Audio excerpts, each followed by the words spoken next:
Saludos cordiales. Nuestro equipo de trabajo está conformado por Paulina Ábalos, Pía Muñoz, Javier Oliva, Diego Olivares, Francisco Bamonte y quien le habla, Mauricio Hueño. A continuación le presentaremos nuestro seminario que consiste en el tema Fitting y accesorios. Como sabemos, a medida que la industria se vuelve más compleja, se torna aún más importante el papel de los fluidos en las maquinarias industriales.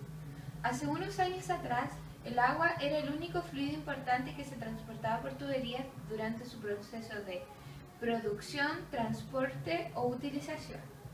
Sin embargo, en la época actual, nos ha entregado nuevos fluidos, como metales sólidos, el sodio, potasio, bismuto y gases licuados, como el oxígeno o como el nitrógeno. Así, se presentó la necesidad de transportar estos nuevos fluidos dentro de la industria. Para ello, fue necesaria la investigación y creación de nuevos accesorios y fitting, que se ajustaran precisamente a todas las necesidades de cada uno de estos nuevos fluidos. Todo ello para brindar un mejor funcionamiento de las industrias, lo que implica principalmente una mejora en la vida de la sociedad actual, la que constantemente necesita nuevas y mejores tecnologías para el desarrollo de su vida. En el presente seminario se explicará primeramente en qué consiste un accesorio fitting, cuáles son sus principales características, además de la importancia de estos dentro de la industria mundial. También, para una mayor comprensión del tema, se ahondará en los principales usos de estos accesorios en distintas circunstancias. Los codos son un accesorio de forma curva. Su principal función es cambiar la dirección de línea del fluido tantos grados como lo especifican los dibujos de tubería. Los codos tienen un espesor de pared uniforme, lo que elimina el adelgazamiento de la pared en la parte convexa y el arrugado en la parte cóncava. Puede reducirse o conservar su medida original. Según el tamaño de su radio, los codos pueden ser de radio corto, largo, de retorno y extra largo. Según su diámetro, va desde 1/4 pulgada hasta 120 pulgadas. Entre los codos más comunes encontramos los codos estándares. Estos vienen listos para la prefabricación de piezas de tubería que son fundidos en una sola pieza con características específicas. Estas características son un codo estándar a 45 grados, un codo estándar a 90 grados y un codo estándar a 180 grados. Las B son un tipo de fitting que se encuentran dentro de la subcategoría de fitting PVC. Sirven para dividir el fluido y pueden ser de 60 grados y 45 grados. La principal ventaja es su fácil instalación, ya que esta se produce por medio de un adhesivo especial para el PVC, que permite la soldadura en frío. Dentro de los fittings y accesorios también encontramos las bridas. La brida es un reborde circular situado en el extremo de las tuberías, válvulas o cualquier otro equipo, que permite el acople entre ellos mediante tornillos o roblones. La unión se hace por medio de dos bridas, en la cual una de ellas pertenece a la tubería y la otra al equipo o accesorio a ser conectado. Su mayor ventaja es el rápido montaje y desmontaje sin operaciones destructivas, gracias a una circunferencia de agujeros a través de las cuales se montan pernos de unión. Existen distintos tipos de bridas, como por ejemplo válvulas. Son los instrumentos más importantes de la industria. Se define como un aparato mecánico con el cual se puede iniciar, detener o regular la circulación de líquido o gases mediante una pieza movible que abre, cierra o obstruye en forma parcial uno o más orificios o conductos. Los materiales que utilizan más frecuentemente para la fabricación de válvulas son el bronce, acero forjado, acero moldeado y fundición. La válvula está constituida por el cuerpo, el cual tiene el ducto para el paso de fluido y los asientos. El vástago es el elemento principal para transmitir el movimiento al mecanismo de cierre. El bonete es el cual permite el paso del vástago y aloja parte del elemento de cierre cuando la válvula está abierta.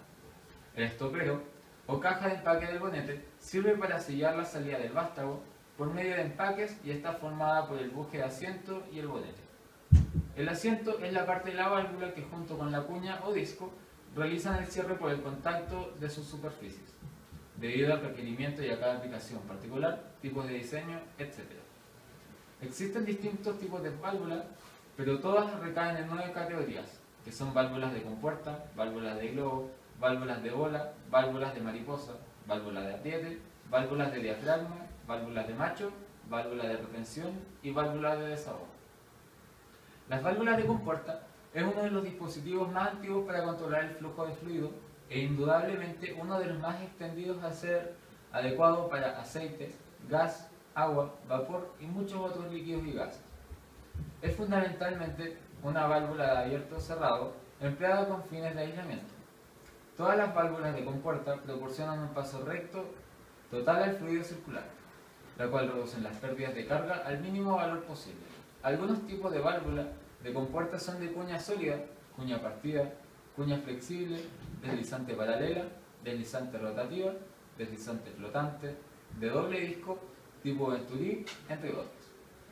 Las válvulas de macho se describe como un dispositivo que tiene un macho que puede girarse para mover sus bocas en relación con la boca del cuerpo para controlar el flujo del medio del trabajo. Son ideales para manejar corrientes con alto contenido de sólidos, incluso pastas aguadas muy espesas, dado que el fluido por la válvula es suave e ininterrumpido. Hay poca turbulencia dentro de ella y por tanto la caída de presión es baja. Son de acción rápida, operación sencilla, espacios mínimos para la instalación, tienen una resistencia mínima al flujo. Las válvulas de macho pueden ser de tipo cónica o cilíndrica y del tipo lubricado y no lubricado. Las válvulas de globo, su principal función es la regulación del caudal. Se define de tal modo que cuando el fluido pasa produce un cambio de dirección e incrementa su resistencia en forma gradual según la posición de cierre. Al pasar el fluido a través de la válvula se produce una pérdida de carga considerable, aún estando completamente abiertas. En las válvulas de globo se encuentran las válvulas de ángulo, válvulas en Y y de 3 vías. Las válvulas de mariposa se definen como una válvula cuya característica distintiva para regular el paso de fluido es un disco que puede girar 90 grados entre las posiciones de abierta y cerrada. Suelen emplearse para servicios de poca presión. Su diseño es sencillo y de bajo costo. Su precio es reducido como pérdida por razonamiento. Se ha demostrado ser adecuada para gas, petróleo, procesos y líneas de agua. Las válvulas de diafragma, como su nombre lo dice, es aquella que posee un diafragma flexible para controlar el flujo del medio aislado por complemento. El mecanismo aloja en él la tapa de válvula del cuerpo principal, lo que asegura que el contenido de la tubería no pueda contaminarse. El diafragma puede ser fabricado por distintos tipos de materiales, dependiendo de su requerimiento y las condiciones de funcionamiento. Esta válvula está adecuada para transportar innumerables fluidos. Puede trabajar a temperaturas entre los menos 65 grados y los 200 grados Celsius. Aunque se considere una válvula de alta presión, puede soportar presiones de orden de 16 bares. Las válvulas de desahogo evitan el sobrepresión indeseado en el equipo y tuberías de proceso. Estas válvulas funcionan automáticamente a una presión predeterminada para descargar el fluido y reducir la sobrepresión. Su servicio principal son los líquidos. Particularmente se utilizan en la descarga de las bombas para la dilatación térmica del líquido en tuberías que se puede obstruir o que están expuestas a la radiación solar u otras fuentes de calor. Las válvulas de retención se destinan a impedir la inversión del flujo en una tubería, también conocida como no retorno, contrapresión, clapeta, flujo u otros. Su aplicación se encuentra en tuberías para vapor de agua, aire, gas, agua y vapores con altas velocidades de circulaciones. Hay dos tipos de válvulas de retención. Una es la clapeta oscilante y la otra es la de movimiento vertical. Válvulas de bola. Estas válvulas son en esencia una continuación del diseño tipo macho, cilíndrico o cónico que aprovecha las propiedades de bajo rozamiento del politetrafluoroetileno para el sellado, lo que permite evitar la aplicación periódica del sellante. Se encuentran en distintas configuraciones, como paso total, paso reducido, entrada superior, entrada inferior, etc. Conviene resaltar la característica de poder ser seguras al fuego, que constituyen atractivo para la industria química, petroquímica y del petróleo, considerando las condiciones de seguridad. Válvulas de apriete. La válvula de apriete es de vueltas múltiples y afecta el cierre por medio de uno o más elementos flexibles, como el diafragma o tubo de caucho que se pueden apretar o oprimir entre sí, para cortar la circulación habitualmente Es utilizada para pastas semilíquidas, lodos y pastas de minas, líquidos en grandes cantidades de sólidos en suspensión, sistemas para conducción neumática de sólidos, servicios de alimentos. Algunas ventajas son el bajo costo, el poco mantenimiento, el diseño sencillo, no corrosivo y resistente a la abrasión. Las TES son utilizadas para efectuar fabricación en líneas de tubería o conectar diámetros de ramas de línea. Pueden emplearse TES en lugar de soldar el ramar directamente al conducto principal. Las TES han sido diseñadas de modo que tengan la misma resistencia al tubo que se conecta. Existen diferentes tipos, entre las que nombraremos las de diámetro iguales o T de recta, reductora con dos orificios de igual diámetro y uno desigual. Las reducciones son utilizadas para cambiar el diámetro de una línea y disminuir el volumen del fluido a través de las líneas de tuberías. Hay dos tipos de reductores. La estándar concéntrica, que se utiliza para disminuir el caudal del flujo aumentando su velocidad y manteniendo su eje. La otra son las estándar excéntrica, que se utilizan para disminuir el caudal del flujo en la línea aumentando su velocidad, perdiendo su eje. Los tapones son utilizados para imposibilitar la salida de fluidos en un momento determinado. Además, son utilizados para encontrar la existencia de fugas. La mayoría de las veces se utilizan en líneas de diámetros menores. Sus principales materiales de elaboración son el galvanizado, acero a carbono, acero inoxidable y bronce. Existen dos tipos de tapones en cuanto a estructura. Pueden ser macho o hembra. Los niples.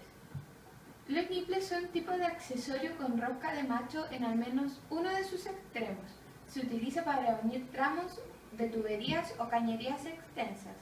La longitud de este accesorio depende en gran medida de la longitud de las roscas macho. Los tipos de niple. Como observamos acá en la figura, hay varios tipos de niple. Por ejemplo, el niple intermedio o espaciador.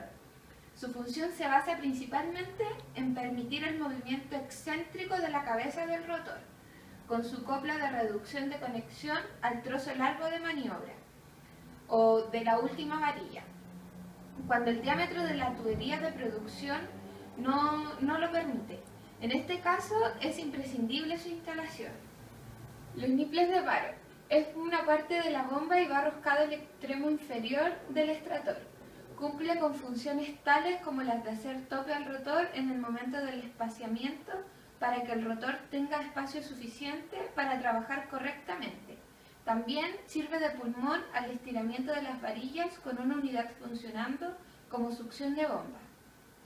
Los niples más usados son los de rosca doble con una rosca hembra en su extremo superior, la que va roscada al extractor, una rosca macho de la misma medida en su extremo, para permitir instalar debajo del ancla de torsión o en cualquier otro elemento. A la vez, el centro de la misma hace tope con el rotor durante el espaciamiento. Los niples de asiento son una pequeña unión sustituida que corre en la sarta de producción. Permite fijar la instalación a la profundidad deseada y realizar una prueba de hermeticidad de la cañería. En bombas insertables, el mecanismo de anclaje es mediante un madril a copas que permite utilizar el mismo niple de asiento, evitando en un futuro que el movimiento de instalación de la tubería de producción se vuelva a cambiar. Las bombas. Una bomba es una máquina que transforma la energía mecánica en energía cinética. Dentro de las bombas se toma el fluido incrementando su presión y velocidad. En general, una bomba se utiliza para incrementar la presión de un líquido añadiendo energía al sistema hidráulico, para mover el fluido de una zona de menor presión o altitud a otra de mayor presión o altitud. La clasificación de las bombas es la siguiente. Bombas de desplazamiento positivo o volumétrico.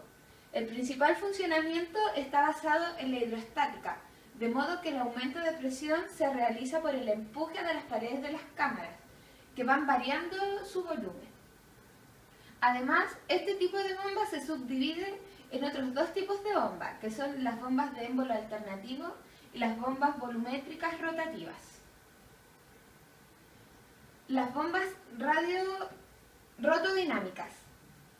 Es un tubo de máquinas hidráulicas. Su funcionamiento se basa principalmente en el intercambio de cantidad de movimiento entre la máquina y el fluido, aplicado a la hidrodinámica. En este tipo de máquinas, el flujo del fluido es continuo.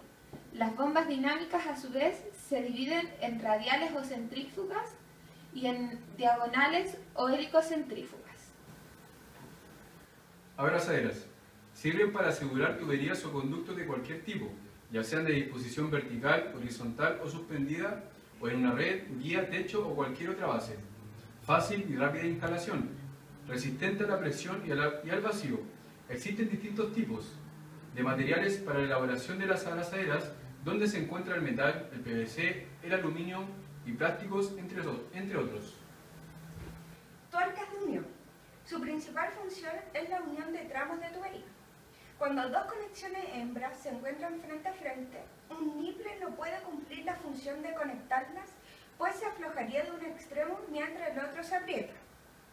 La solución la tiene esta conexión que tiene la función de acople, pero con una rosca al centro que lo logra la inmovilidad de los extremos.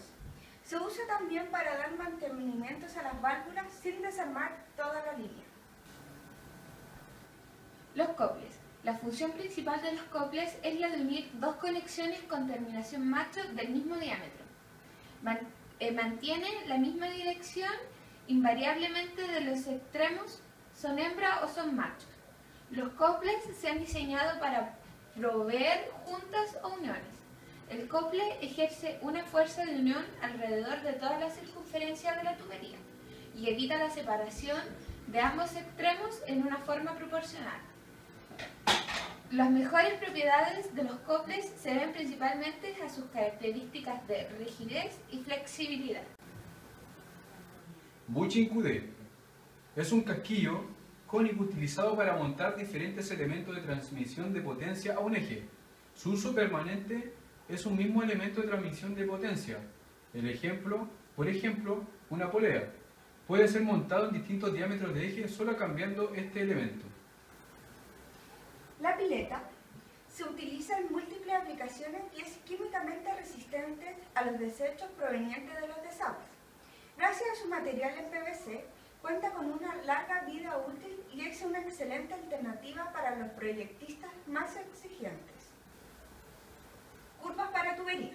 Es una tubería especial, como la que vemos en la imagen, ya que se construye a través del proceso de doblado, apretado, presionado, forjado y mecanizado. Esta permite el cambio de dirección de la tubería. Por lo tanto, tiene una gran variedad de aplicaciones en la industria petrolífera, de gas, productos químicos, construcción, fabricación de papel y otras industrias. Dentro de los accesorios de fitting tenemos una división de accesorios de fitting para termofusión. ¿Qué es la termofusión? La termofusión es un método de soldadura simple y rápida para unir tubos o red de ductos de polietileno y sus accesorios. La superficie de las partes que se van a unir se calientan a temperatura de fusión y se unen por la aplicación de presión con acción mecánica o hidráulica, de acuerdo al tamaño de la tubería y sin usar elementos adicionales de unión. Esta técnica produce una unión permanente y eficaz. La superficie que se desea soldar debe comprimirse contra el termoelemento con una fuerza que es proporcional al diámetro de la tubería y luego se debe disminuir hasta un valor determinado de presión con el objeto de que las caras absorban el calor necesario para quedar completamente ligadas. Dentro de los fitting y accesorios también encontramos los de tipo para electrofusión. Son accesorios diseñados especialmente para asegurar conexiones fiables. Consiste en la unión de tuberías de accesorios mediante el empleo de accesorios electrosoldables. Los accesorios electrosoldables tienen incorporado en su interior un filamento eléctrico, el cual, conectado a una tensión eléctrica, durante un tiempo determinado genera un calentamiento, eleva la temperatura de los accesorios y provoca su fusión y permite que los elementos a unir queden soldados. Dentro del fundamento teórico también tenemos el número de Reynold. Un flujo laminar se define como aquel en que el fluido se mueve en capas o láminas deslizándose suavemente unas sobre otras y existiendo solo intercambio de moléculas entre ellas. Cualquier tendencia hacia la inestabilidad o turbulencia se amortigua por la acción de las fuerzas cortantes viscosas que se oponen al movimiento relativo de capas de fluidos adyacentes entre sí. Por otro lado, en un flujo turbulento, el movimiento de las partículas es muy errático y se tiene un intercambio transversal de cantidad de movimiento muy intenso. Además, indica la importancia relativa de la tendencia del flujo hacia un régimen turbulento respecto de uno laminar y la posición relativa de estado dentro de una longitud determinada. Reynolds estudió dos escurrimientos geométricamente idénticos. De esto pudo concluir que dichos flujos serían dinámicamente semejantes si las ecuaciones diferenciales que describían a cada uno de estos eran idénticas. Dos escurrimientos son dinámicamente semejantes cuando ambos sistemas son geométricamente semejantes, es decir, cuando se tiene una relación constante entre dimensiones de longitudes correspondientes. Las correspondientes familias de líneas de corriente son geométricamente semejantes o las presiones en puntos correspondientes forman una relación constante. Al cambiar las unidades de masa, longitud y tiempo en un grupo de ecuaciones y al determinar las condiciones necesarias para hacerlas idénticas a las originales. Al cambiar las unidades de masa, longitud y tiempo en un grupo de ecuaciones y al determinar las condiciones necesarias para hacerlas idénticas a las originales, Reynolds encontró que el parámetro adimensional, densidad por velocidad por diámetro dividido en viscosidad, debía ser igual en ambos casos. Este parámetro se conoce como número de Reynolds. Dentro del fundamento teórico nos encontramos con el diagrama de Moody. Este diagrama se utiliza para resolver problemas de tuberías, como también de flujos en canales y flujos compresibles en ductos. Este diagrama es una representación gráfica a través de una escala que es doblemente logarítmica del factor de fricción, en función del número de Reynolds y la rugosidad relativa de una tubería. Dentro de esta gráfica del diagrama de Moody se pueden distinguir dos situaciones diferentes, como es el caso que el flujo sea laminar y el caso que el flujo sea turbulento.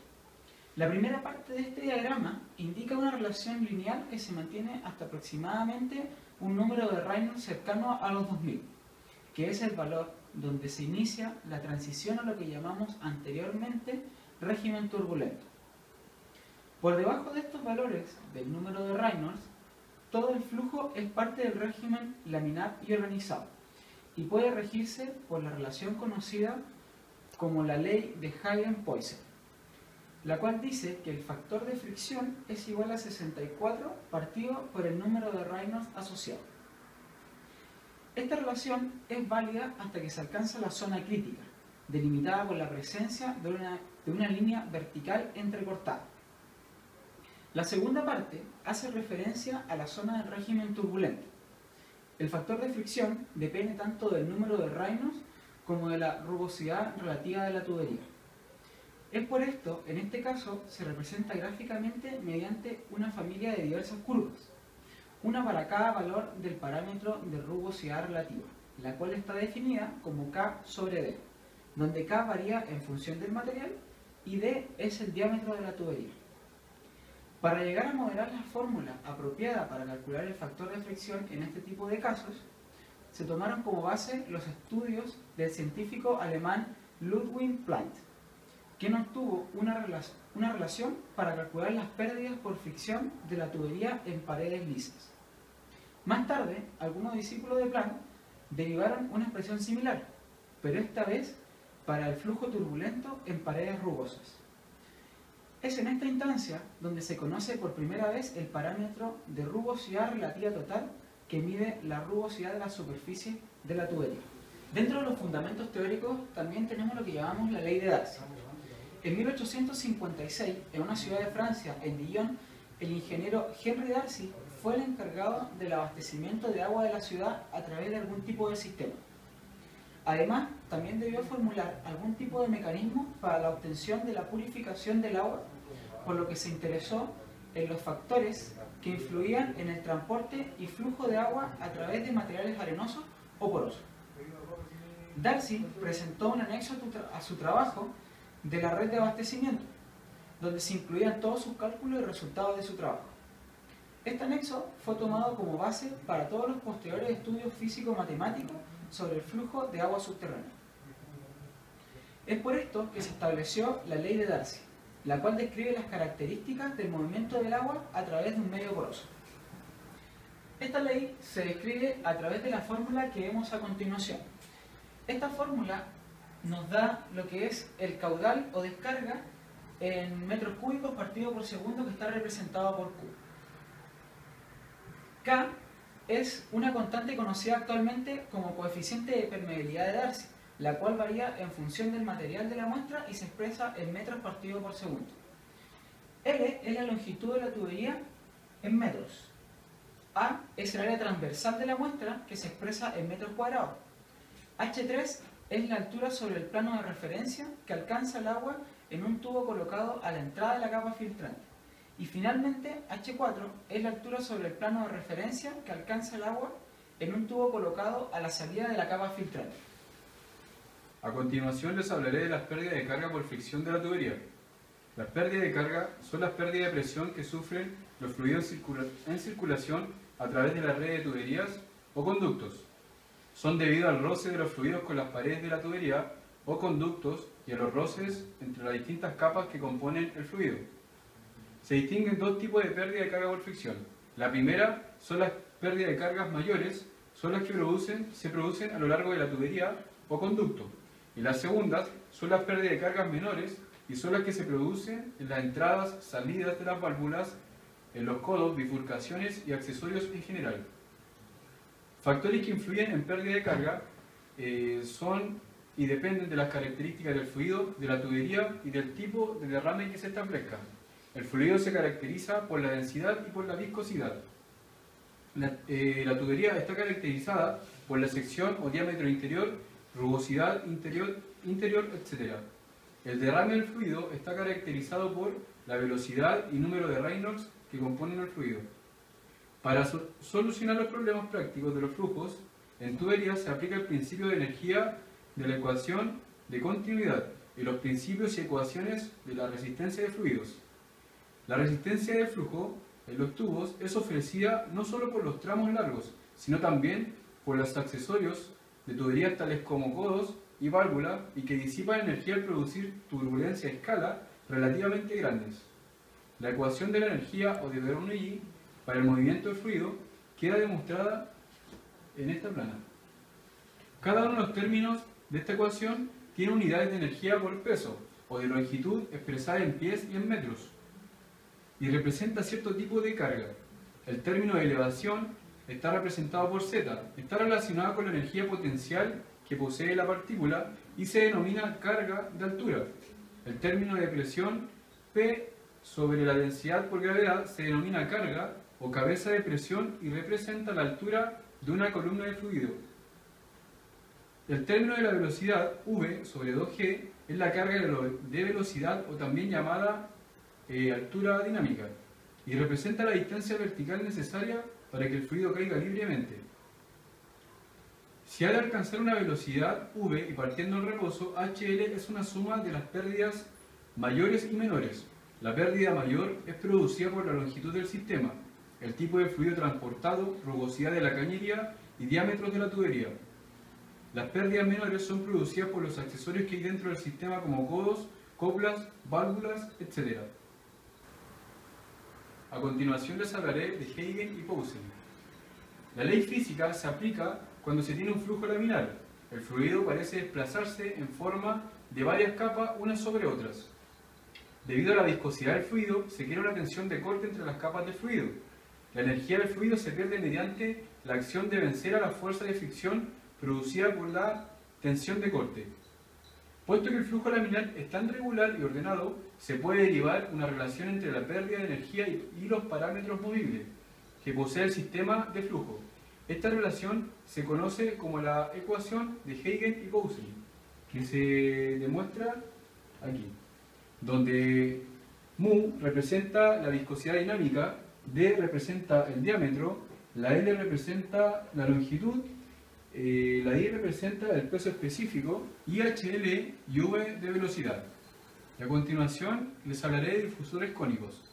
El flujo a través de un difusor cónico es más complejo debido a que en este caso el factor de pérdida viene en función del área, la sección del fitting, el número de Reynolds, el ángulo de cierre del mismo, así que el cálculo sería seccionado a medida que el ángulo se vaya abriendo y el área se vaya agrandando. Finalmente, luego de haber realizado nuestro seminario, al recolectar, comprender, analizar y discutir sobre el tema asignado por el presente seminario, conjuntamente se logró obtener las siguientes conclusiones. Un fitting es una conexión mecánica entre dos tuberías utilizadas para el transporte de fluidos. El sistema para la elección de los distintos tipos de accesorios depende de distintos factores, los cuales pueden ser las condiciones operacionales, que puede ser la presión, temperatura, etc., el tipo de fluido con el que se va a trabajar, diámetros y ángulos requeridos. La gran variedad de accesorios y fitting puede llegar a cubrir todo un sistema con la funcionalidad específica que éste requiera.